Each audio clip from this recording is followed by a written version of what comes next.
You're not using a connection to an accounting program, this is where your product list lives. Under tools, product management, fertilizers. I done gotten to the age where I'm old and set in my ways, and I hate having to learn new technologies, but I'm kind of being forced into this one.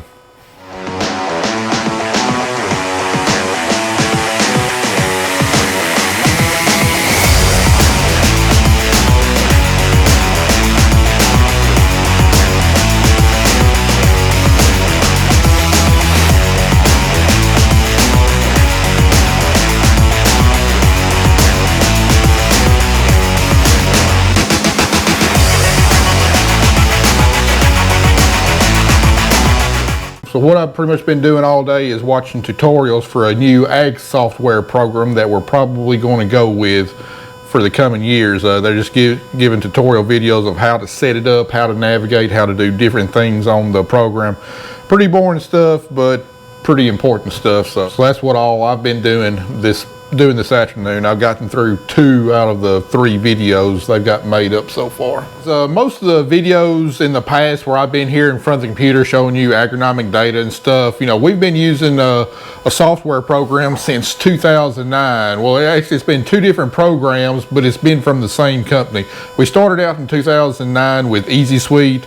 It was an agronomic software and also a business software to include all of our record keeping from all of our applications, our financial data from a yield, you know, how much our applications cost, all that kind of stuff. And anyway, the company that had that program, Map Shots, they came out with a new program, an updated program, I think around 2012, called Ag Studio, which was a little bit more streamlined version, have different functionality. But anyway, we've been using it to write all our prescriptions, keep all of our field record keeping, yield maps, soil tests, you know, all that kind of stuff, all the data we generate that's been stored on Ag Studio. You know, we've got right now 15 years worth of data on this program of, you know, our past of our past years in operation. Well, anyway, we got the notice early this year that Corteva, which now through a series of mergers and buyouts, Corteva now owns the Ag Studio platform. They decided they were going to sunset the program. That means completely end it at the end of this year. So, it took me several years to become proficient on this program. It's got a lot of functionality, learning how to navigate it and do what I needed to do on it. You know, it's a pretty complex program, and needless to say, I was pretty upset. But anyway, for the last 6 months, I've been exploring other options on other programs. Unfortunately, there's not a program out there that will do exactly what Ag Studio did, the way Ag Studio did. There are some other programs that will get kind of close, but the one thing that all of them are going to be lacking in is on the business side, reporting cost, having lease shares on our land and splitting out inputs based on the share, that kind of stuff. Things that I've used to bill my landlords out for their crop inputs in the past. So we'll have to do some modification going forward how I do that. But anyway, we settled on Fieldalytics as probably the one that's going to be the most relevant to our operation, doing what we needed to do. The problem is I got 15 years worth of data on Ag Studio.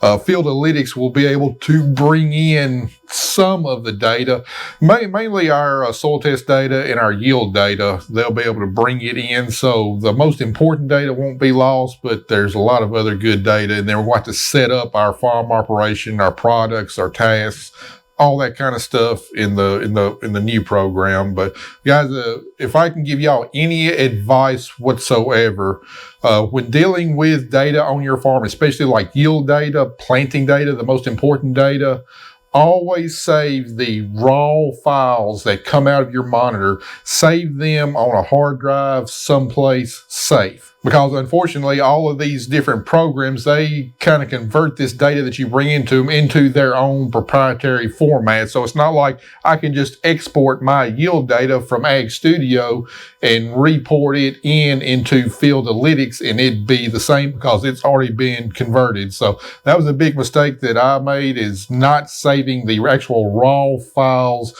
the John Deere files, the SMS files, all the raw files coming out of the monitor, because that would have made, transferring data from one program to the other a whole lot easier, especially of the most critical ones. So always save your raw files that come directly out of the monitor. Save them someplace safe in case the program you're using is just ended and you need to choose a new one, but you still need all that data in the new program.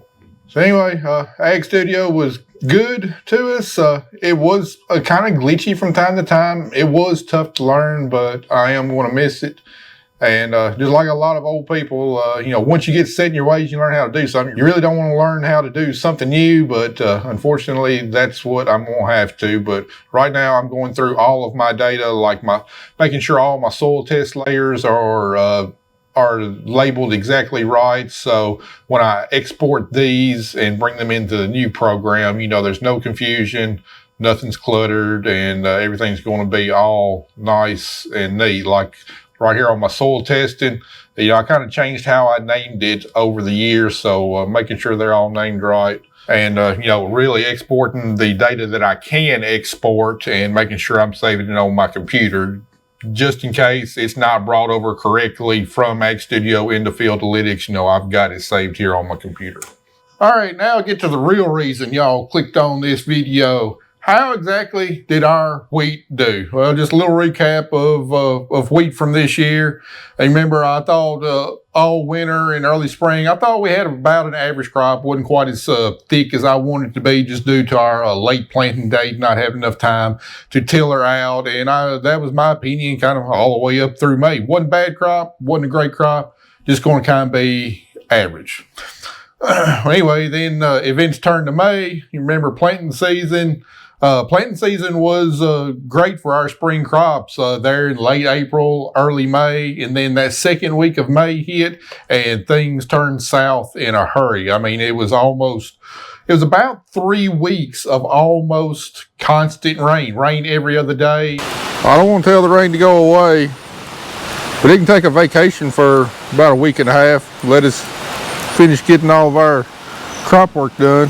Out of those 3 weeks, I think there was 3 days that it was dry enough to actually spray.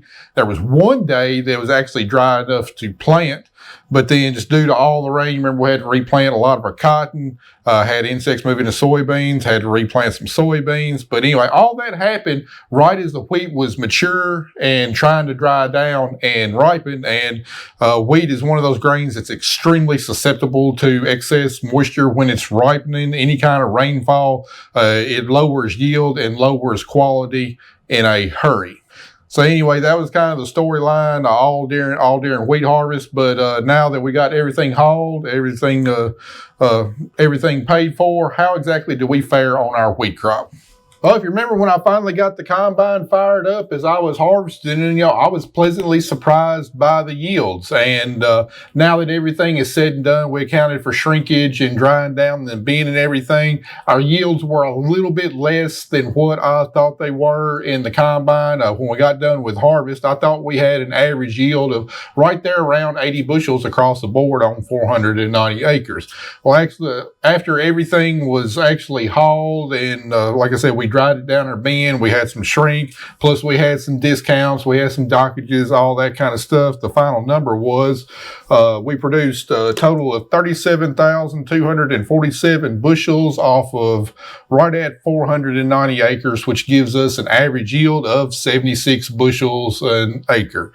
I estimate we probably lost at least 10% of our yield due to lost weight from all of the from all of the rainfall. So I believe we easily had over an 80 bushel crop, maybe even close to an 85 bushel crop, which would have been a good crop, better than I thought it was. As it was after all that rain, it still yielded better than what I thought it would. I was kind of expecting yield 65, 70 bushels an acre as much rain as we got. Anyway, yields were kind of varied across the board. Our lowest yield was on a small farm, typically never does very, very good. Our lowest yield on one farm was 56 bushels per acre. And then our highest yield on a farm, we had several of them right there at 77, 78 bushels an acre. Typically some historically really good wheat growing farms. Now, I really didn't see much difference in variety just based upon these fields. Maybe Pioneer 26R59 was a little bit better than what Pioneer 25R40 was, but really I don't think there was any statistical difference. The farms that had the 26R59 are probably a little bit better well drained, a little bit better soils. So really don't think there was much difference between varieties. But the big kicker was yeah, we lost some yield due to the rain, but what we really lost big on was grain quality. The standard grain quality for soft red winter wheat requires a 58-pound test weight. So anyway, after we delivered all of our grain, we wound up with right at a 56-pound test weight, which most graineries, definitely the one that I was hauling to, they deduct about 10 cents per half point of test weight that you're below 58. So if you're a 57 and a half test weight, they deduct 10 cents. If you're 57, they deduct 20 cents. So anyway, we lost basically 40 cents per bushel in deductions for low test weight. I think we lost about another 7 cents a bushel in other things, probably some damage to the grain. So anyway, we were docked 47 cents per bushel across the board. Right at $17,000 total is what we were docked on our entire wheat crop.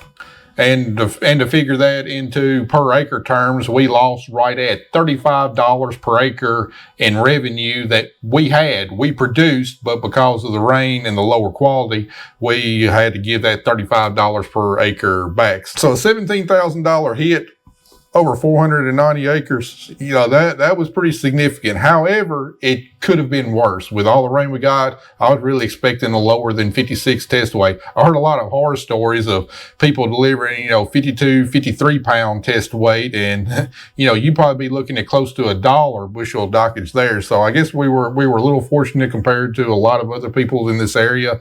I think one of the things that helped us was our wheat was planted so late. One of the things that kind of hindered the tillering and the yield that we got, but also made our wheat a little bit later. So there on the front ends, when we started getting all that rains, our wheat was not as affected as much by those earlier rains in May as what other people were. So that probably helped to not reduce the quality as much as what others did. But as it is a tough wheat crop. I'm pretty pleased to, wind up with that 76 bushel per acre overall, considered everything we went through. But, we wound up with an average price of $5.58 per bushel. I had almost all my grain contracted for a lot higher price, but if you add that 47 cents per bushel back on to $5.58 per bushel, our average price would have been well over $6, which, would have helped. But anyway, guys, that's how our wheat crop turned out. We're going to plant a good amount of wheat again this year. If the weather allows, hopefully we'll have a lot better outcome next year. So anyway, the way things look right now, we are starting to get extremely dry. It's been, I think, right at close to 3 weeks since we've received any rain. We got some fair rain chances this week, but we have very little moisture reserve in the ground. The corn has definitely pulled all the moisture reserves out of the ground. It's starting to twist up. It's starting to fire up in real thin areas.